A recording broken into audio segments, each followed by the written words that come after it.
Hey guys, welcome back to another episode of Elo League of Legends, where we review everyday League of Legends gameplay, break it down, and help players who are new to the game or who are basically platinum and below, give them advice on how to play better, how to win more games of solo queue, and hopefully how to climb to their gold rank. So today we have a Bronze 3 player. I am Dom on the EUS server, and we are watching his Ashe gameplay. Now, as you can see, he actually ends up winning this game, but we're not really going to focus on the end result of this game, rather what he does in laning phase. Now, you'll notice a trend with a lot of the low elo legend episodes, there's a whole playlist of them now, is that the laning phase for players in platinum and below is the main focus area and the main source of improvement, or the main area where players need to improve on, because it's just not good enough. There's easy mistakes going wrong and they really do impact the rest of the game. So let's watch this and we will go through all the examples of things you could be doing better in laning phase as a bronze, silver, gold, platinum AD carry. Now good, straight out of the gates, which is great to see. I would love this Ashe to go here, Nasus go here, Lux and Lee block here. Because really, if your Lee and Lux are here, they're guarding that entrance. If Nasus is there, he's guarding that entrance. And then if you're here or here, you're guarding this entrance. Very basic setup. I don't like that. Like, you shouldn't be coming over here. It's not the end of the world, don't get me wrong. But ideally, you want to be trying to guard as much as much surface area as you can of your ally jungle, because right now they could all be running in and coming to gank. Obviously they're not, but it's just really good fundamental practice just to get into the good habit of always covering as many entrances to your ally jungle as you can. Cool. Now what we want to see from this leash is leaving at about 1 minute 40. So leaving at 1 minute 40 gives your jungler a really good leash, but also means you don't lose any minions. Now what should it indicate to you when you see Caitlyn already in lane when you went to leash the blue buff for Lee Sin? What that should indicate in your head is that Caitlyn didn't leash. Now that means one of three things really.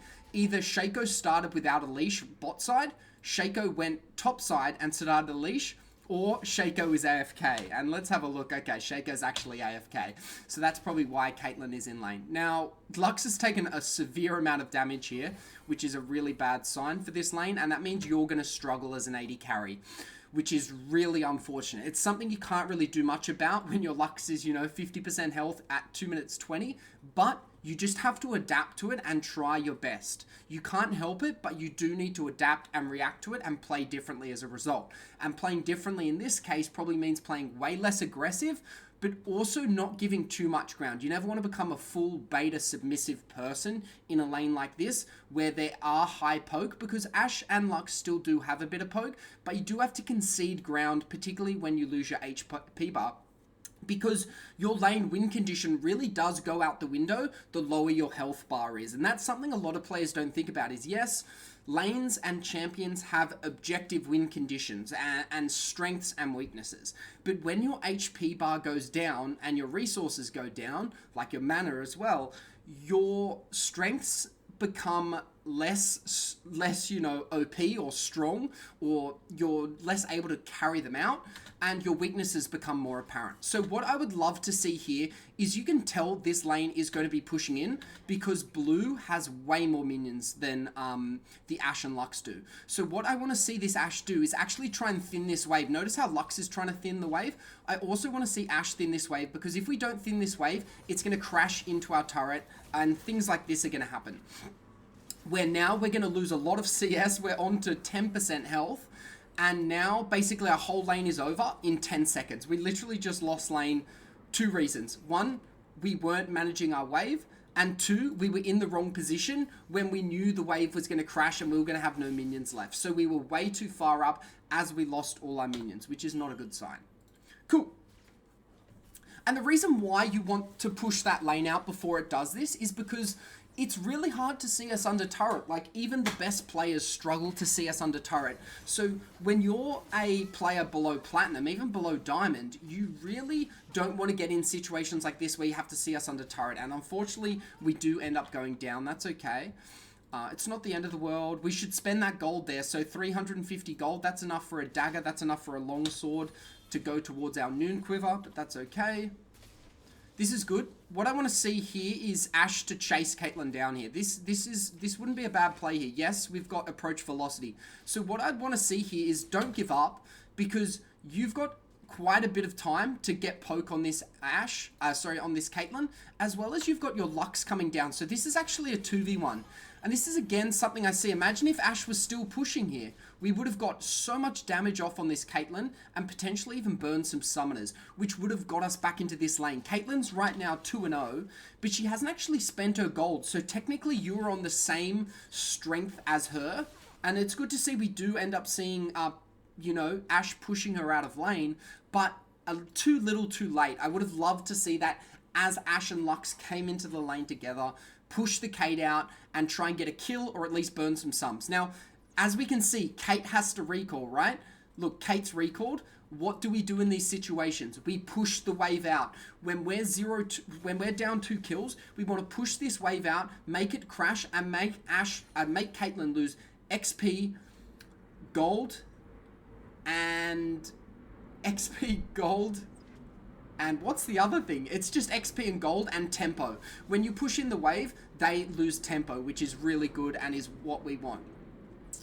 Cool. So unfortunately, we don't get to push this wave in time, and Caitlyn's back now to farm all these minions, about 10 to 15 of them. She probably won't get them all because this is bronze, and, as I said, it's really hard to CS under turret, and you can see it goes both ways, right? If the Ashe struggles CSing under turret, chances are the Caitlyn is also going to CS or struggle to CS under turret. And as you can see there, she started with 18 CS as that 10 minion wave crashed, and she only got 4 of them. So 4 out of 10, that's the importance of crashing the wave. She literally missed 60% of the CS, all because you crashed it into her turret. Incredible. Cool, we've gotten poked out of lane again, and this is what happens when you're 2-0, right? Caitlyn now has the Noon Quiver, and we don't have anything. This is actually not a bad trade, considering Caitlyn is so far ahead. She's almost 1k gold ahead here. Now this lane has gotten into a really awkward state again, and all Ashe needs to do now is survive. Lee Sin's coming around, so what I want to see here, by Ashe, don't run into the traps. Go help, nice. Don't flash there. I know why you wanted to flash there, right? You wanted to kill the Seraphine or at least get an assist. But when Caitlyn is 2-0 with a Noon Quiver, you do not want to take this flash. Luckily, Lee Sin does come back here and may save your life. But that's a really bad flash because it's just unnecessary. And what we're going to see eventually is the death there. I think that would have been preventable if we didn't use our flash. But we do end up killing Caitlyn, which is good. The kill does go to Lee Sin, which means it doesn't really help our lane. So while, yes, we do relieve a bit of pressure, in the end, Caitlyn's now 4-1. So that gank didn't actually help us that much. It helped Lee Sin, and that provides an alternate win condition outside your laning phase, but it doesn't really help you. Now, what are we doing here? How long have we been AFK? This is about a 30-second AFK, and we could even buy Noon Quiver right now. So hopefully... I don't know what we're waiting for here. Maybe some emergency happened outside of the game that they had to go attend to. 1,300 gold. How much gold are we gonna... Oh my god, we're here for about a minute. Oh my god, and then we don't end up spending the gold. So we end up running out of lane. I assume something important happened outside of the game. We come back to lane with 1,400 gold in our wallet without spending it. That's not a good sign. Cool. Alright, again, let's just focus on CSing under turret. Positioning. So when we're focusing on CSing under turret, what we want to do is stay as far away from the enemy as possible so that we can CS safely. CSing safely means we're not taking damage from enemy poke, enemy attacks, or enemy pressure while we're CSing. Because when we're under turret, the only thing we want to be doing is focusing on the CS. That is the most important thing when you are pushed under your turret, is to get as much CS as you can. You do not want to be trying to trade with the enemy, because all they're trying to do is attack you, while you have to do 2 things. You have to try and trade with them while CSing. And it just almost never ends up in the favor of the defender unless you're like God tier and you're way better than your opponent. Then you can do both. But in this situation, when it's pretty evenly matched, or we could even say the Caitlyn might be a slightly better player or just have better mastery on her champion, we never want to get in that situation. So again here, we want to be maxed out in terms of our range. We can CS quite safely as Ashe back here. And what that means is that it means that Kate and Seraphine have a harder time auto-attacking us and getting abilities off on us. And again, that is key when we're under turret. We're trying to conserve as much of our HP as we can. Now, really good by Lee Sin. Good job. Hopefully Ashe gets the kill here. Nice, Ashe gets the kill. Excellent, well played. Now, no, you don't have to recall here. Now, why don't you have to recall here? You don't have to recall here because Caitlyn died. So what you actually want to do as the Ashe here is you want to stay with your Lux. Your Lux can protect you. You want to stay with your Lux and push this out because Seraphine backed as well. So this is a free lane. You actually want to push this out and try and get an advantage because right now we're down about 40 CS. But we do end up spending most of our gold here, which is good. We've got the Noon Quiver, we've got the Cloak of Agility, and we've got Boots. But obviously Caitlyn has finished her Kraken Slayer, so this is going to be a bit of trouble. Really good from Lee Sin here. Lee Sin is actually doing a lot of work to keep Red Team in the game. Obviously, Shaco is now in the game, but he is quite far behind. He is level, let's see, he is level 6. Okay, he's actually caught up pretty quickly. Lee Sin's only level 7. I don't know what we're doing here, Ashe. Let's get in the lane. Let's get in the lane. I think she's scared of something. I'm not sure what we're scared of. But something has gone on. Is it the Shaco? I'm not sure. I'm really not sure what we're scared of there, but it would be good to know what the thought process was there. Maybe because Caitlyn and Shaco were missing, we're a little bit worried. Again, there's a lot of dead time here. We want to be pushing up. Yep. Nice. We want to be CSing. Excellent. Cool. Again, we don't want to be using abilities randomly, but we do want to be trying to thin out this wave. Oh, that was actually pretty good CSing. Okay. Oh.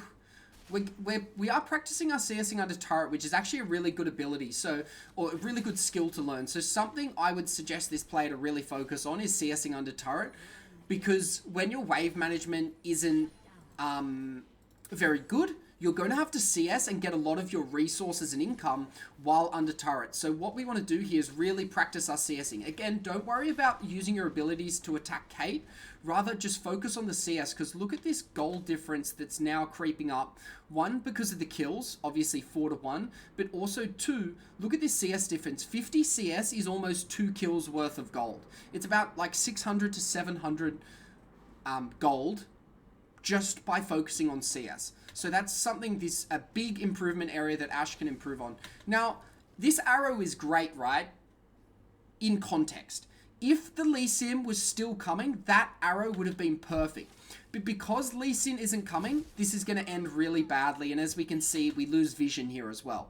So something you can do when you lose vision is you place your ward in the brush where the enemy's gone into so that you can see vision of them without running into the bush. If you notice there, Caitlyn basically was an assassin because Ashe couldn't see her in the bush, and so Ashe had to walk in with her, character model to get vision of Kate, whereas we could have just used our yellow trinket, probably saved our life. But also that fight should never have happened because Lee Sin actually wasn't following up on the gank. So key learning there, it's a tough lesson, but hopefully watching this back now, this Ashe is going to realize, okay, that's actually really good advice. Cool. So Lee Sin's doing a lot of effort to get bot lane back in the game, which I like. Really good by Ashe. Excellent by Ashe. Really good. Use your W. Use your W. Excellent. Excellent. Well played. Let's push this out. Push. Okay. No. Let's attack Shaco. Nice. You saved Lee Sin's life. Good job. Excellent. You can still attack that. He's only level 8. He's not that strong. Excellent. Okay, watch out now. Yeah, okay, now we gotta watch out. Yeah. Cool, just run. It's all good. Cool. Okay, we've got health here. We don't have to recall. I understand the idea of the recall there. Like, Shaco could still be in lane. Where are Caitlyn and Seraphine? Maybe I need a recall here, but it's okay. We end up making the right choice here. Excellent. This is gonna crash. Okay, let's recall. Just recall. It's fine. Let's recall. Okay, we want to stay in lane. I guess that's fine. We have 2 health pots. Something this player needs to do a lot more as well is ward. They're not using their wards very often. Not the end of the world, but again, positioning. A few times now, this Ashe has basically come up too far when you don't have any ally minions. And when you do this, when you don't have ally minions, it means the Seraphine and the Caitlyn, the enemy team, can attack you. Their sole focus is going to be attacking you because you're in range of them, and there's nothing else to compete with their focus, right? When there's minions, sometimes we can creep up a little because they're focusing so hard on CSing minions. But when you don't have any allied minions with you and you miss position, you come too close into the enemy's attack range, that is what happens. And now we've died maybe 2 or 3 times to this. The enemy pushes in the wave, we miss position, we get too close to the enemy, our ally minions run out, and then we end up dying because of Caitlyn and Seraphine's range, but also because we're way too close to the enemy for no value, for no gain. We only want to be within the enemy's attack range if we're doing something, if we're trading something, if we're getting something for it. So getting something for it, what does that mean? Basically, we only want to be in the range of the enemy if we want to attack them, if we want to engage them, or if we want to bait them. Even when we're CSing, we ideally do not want to be in range of the enemy because it means they can attack us while we're trying to CS, and we never want that. You want to think of laning phase as basically like trade negotiations. Every single action you take and every single action the enemy takes, it should be like a handshake, and you're always trying to get the better part of the deal. Just like in business where you're always trying to get a little bit more money, a little bit more resources, you're trying to get more apples for your $10. You're always trying to get a little bit ahead of the person you're trading with or doing business with. Sometimes that's a bit unethical, but we're using it for this situation and to explain a point here. Everything in League of Legends, particularly in laning phase, is a trade-off. If you go for a CS, the enemy can potentially attack you. If you go to attack the enemy can potentially attack you back. And so it's all about understanding that one, yes, it's a trade-off, but also understanding what the enemy can do to you to get an advantage over you, and also what you can do to the enemy to get an advantage over them. And that's crucial. When you can think like that mindset, particularly during laning phase and particularly in bot lane, it helps you unlock your understanding of the game, how to position, what to focus on and when to trade, when to focus on CS, etc., etc. Now, unfortunately, we're a little bit overextended here. This was a little bit obvious, that death. We don't see Caitlyn and Seraphine on the map, so we can assume that they're coming. I wouldn't say it's such a bad death at this point because we're not worth that much gold, and to be honest, we got 3 people bot, right? So yes, the death is bad. Like, on its own, that death is bad and that death should never happen. You never want that death. But we can kind of, in the context of this game, call it a good death. Because if you, as a 1-4 Ashe, manage to get 3 enemies bot lane to kill you, while your ally team is getting Rift Herald, mid turret, and is killing the enemy top, you take that trade any day of the week. However, if you're an optimal player, what you could have done is baited 3 players down to the bottom of the map without dying. What you would have done to do that is you attack the turret like once or twice, then you quickly run away because you have good map awareness, because you see that Shaco, Caitlyn, and Seraphine aren't on the map in your vision, so you go, well, where could they be? It's out of laning phase, they're not in mid lane, they're not in top lane, where are they going to be? Chances are they're coming to kill you. Even though it's not the most optimal play for them, you're 1-4, but you can still, make sure that you don't die in those situations. Cool.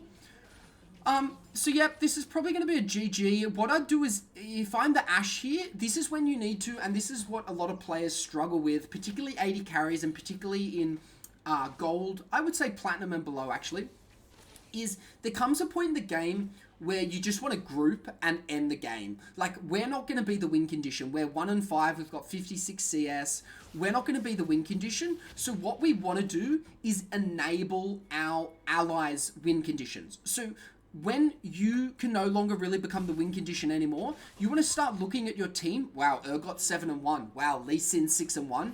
And you can literally just follow them around the map.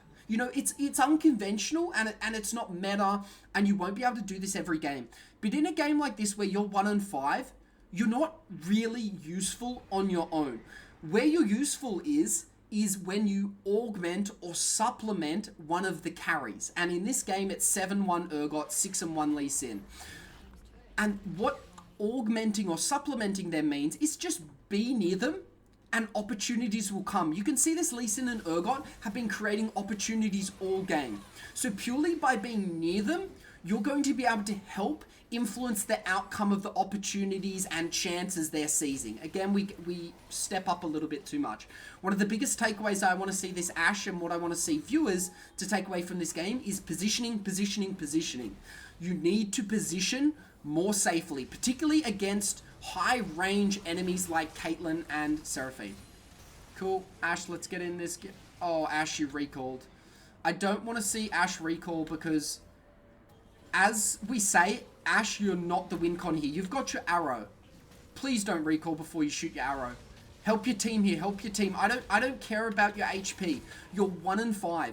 In a team fight like this at 20 minutes, when you're 1-5, you're not the win con. But you dying because you're worth such little amount of gold, it's actually worth you just staying in that fight to get as much damage off as you can, as well as to get your ult off. Because what if your team lost this fight? Or what if the fight was a little bit closer and you recalled? One, your team would have raged at you. And two, your team would have lost the most important moment in this game in 21 minutes. Basically, the most important moment that's happened so far in this game. You weren't there to influence it. And this is something players really need to get better at, is you as a player, whether you're playing AD carry, whether you're playing mid lane, whether you're playing jungle, you always want to be a part of the most influential moments in the game. Influential moments always revolve basically around three things: Dragon Pit, Baron Pit, and grouping. Grouping can happen anywhere on the map, in Dragon Pit and Baron Pit included. But you always want to be, regardless of your score, unless you're like a Hullbreaker, Split Push, Trundle, or Scion or something, you always want to be, particularly after 10 to 15 minutes after laning phase, you always want to be in the game deciding moments. Like this, for example. Ashe should be here helping Urgot and Nasus push this in. Instead, we're doing Raptors. Taking Raptors here is not the win condition. Grouping with Urgot and Nasus to take the inhib turret, mid lane, is the win condition. So a little bit of a better understanding of win conditions would go a long way here. Cool, so we recall. Again, I just want to see Ashe walking down mid lane. I don't mind bot lane. I don't mind top lane here because Lee Sin is here, so she's kind of going towards where the action is, which I don't mind. I think she's going to get here and there's going to be no action left though. Ashe, you do not want to be here because if this Garen finds you, he can just 1v1 you. Go help your team, go help your team. Ult, ult, ult, ult, ult, ult, ult. Unlucky on the ult. That's okay, it's not the end of the world. Lee Sin could get the kill here. Unlucky. Cool. Oh, Ashe, this is risky. Okay, this is okay. Okay, no, run. Just do whatever the Lee Sin does. Yeah, unfortunate. Cool, Lee Sin should get out though. Again, you dying as Ashe there, you know, it's not the end of the world. It's not going to lose the game, but you do really want to be limiting your deaths, particularly when games are closer. And just for good habits, you don't want to be dying this much, particularly pointless deaths where you're not getting anything for it. But you do want to be grouping. So it was the right idea by Ashe to group with Lee Sin to try and, you know, help him kill the Garen. But it was the wrong execution. And the best way to get better at that is honestly to just keep putting yourself in the situation. So yes, Ashe died, but she probably learned a lot just by being in that situation, and probably by watching this now as well. You're going to learn a lot that, hey, okay, what I did there, like I was trying to help the Lee Sin. That was the right idea and the right thing to do in that moment. But I executed it incorrectly. I got too close to the Garen. I didn't have any summoner spells. And so when they turned on us, I was way too close to the enemy and I couldn't get away. And I end up dying for it. Cool, Baron, good. Ashe, again, we're grouping. We're doing something. This is a win condition. This is what a win condition is. Getting Baron with your team is a win condition. So excellent to see that Ashe is there. I'm not too sure why she left. I mean, the Baron was free. They weren't going to contest it. So I don't mind Ashe leaving to catch the mid wave. I do mind Ashe solo pushing. I'm a bit worried about this because right now when you have Baron buff, you just want to wait for your team, group, and end. You don't want to risk yourself dying, because if you risk yourself dying, even though you're 1-6, what you do is you you lose a lot of tempo and pressure for your team. See, this is what I don't want to see. No, Ash, we don't want to do this. Oh, she's actually doing pretty well. This could actually work. Okay, that's actually worth. I did not expect that to go as well, but I guess Akali is 1 and 9, so it's like a battle of the 1 and 9 versus 1 and 7. So actually a really good trade by Ash there. You know, 1-for-1ing the Akali actually works in his team's favor. So let's see what they get for this. They should get mid inhib. This fight should go fine. Nasus and Urgot are so far ahead, and Lux is just shielding them up. Excellent. Yeah, you know, this game now, you just gotta end this game. Pretty solidly. Cool. Urgot, Nasus, and Lee Sin are doing God's work here. And Ash just has to group, you know, do the ceremonials. Excellent. We're going to kill wolves, I guess. Is that what we're going to do? No? Okay. Excellent. That's GG. Cool. So really good game. Obviously, you can tell this Ash is probably a new player. So this game review really wasn't focused on being harsh and critiquing. It was more about being educational and making them aware of, hey, this is the wrong thing to do, but then explain why it's the wrong thing to do. That's really important for players like this, for players in bronze, silver. If it's your first season, if you're just starting to play League of Legends, that's a really important concept that I want players to understand. So guys, if you enjoyed watching this and you want your game reviewed, please check out the links below. Either add me on Discord personally, join my community, my free League of Legends Discord down below, send me a DM, link me your op.gg, and I will go through your game live on YouTube. Basically a free game review, free coaching. If you're interested, check out the links below. As always guys, thank you for watching. Cheers, good luck on the Rift, and I'll see you in the next episode of Elo League of Legends.